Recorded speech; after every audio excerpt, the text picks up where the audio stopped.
Alas pasok sa semis, Vanny and Aya mamaw, Leila Cruz na facial pero face card pa rin.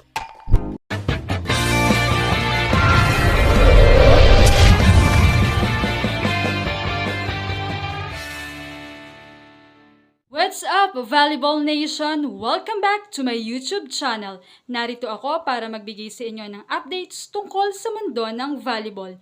Pero bago yan, don't forget to subscribe and hit the notification bell para updated ka sa aking mga videos.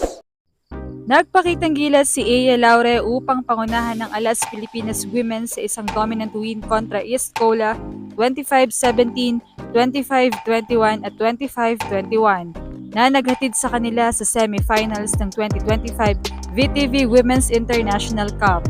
Sinamantala ng national team ang isang araw na pahinga at bumalik sa laro na ready at determinado. Kaya't nagtala sila ng isang straight sets na panalo na nagbigay sa kanila ng pwesto sa knockout semifinals.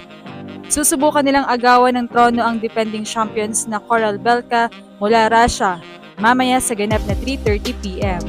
Ang panalo laban sa under-21 women's volleyball team ng Thailand ay hindi lang nagdala sa Pilipinas sa Final Four, kundi naggarantiya rin ng hindi bababa sa fourth place, isang malaking hakbang mula sa huling pwesto ng NU or National University noong 2024 edition ng torneo. Sa unang set, dikit ang laban hanggang sa 13-all, ngunit pinutol ng national team ang deadlock sa isang 8-0 run.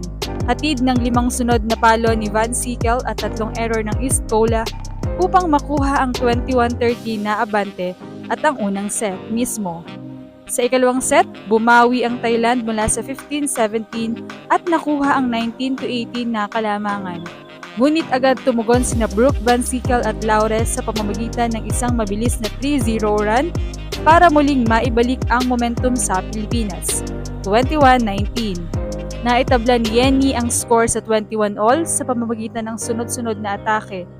Ngunit agad ding sumagot ang Pilipinas sa tamang panahon sa pamamagitan ng isang 4-0 run na tinapos ni Laure sa isang service ace upang makuha ang 2-0 set lead. Nanguna ang East Cola sa simula ng ikatlong set, 13-10, ngunit nanatiling kalmado ang Alas sa ilalim ng pressure.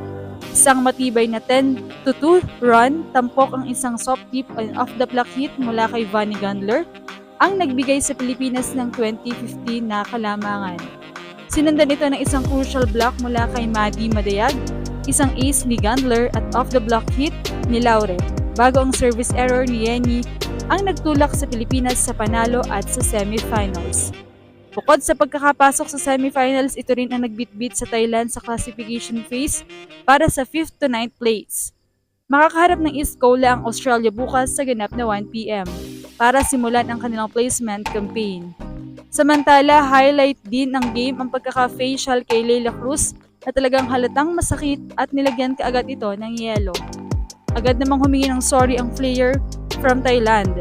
Kumalat din ang larawan after game sa story ni Leila Cruz kung saan nag-uusap pa si Leila at ang Thai player na tila humihingi pa rin ng pasensya. Kaya naman, anong masasabi niyo rito? Leave a comment below. Thank you for watching and don't forget to subscribe.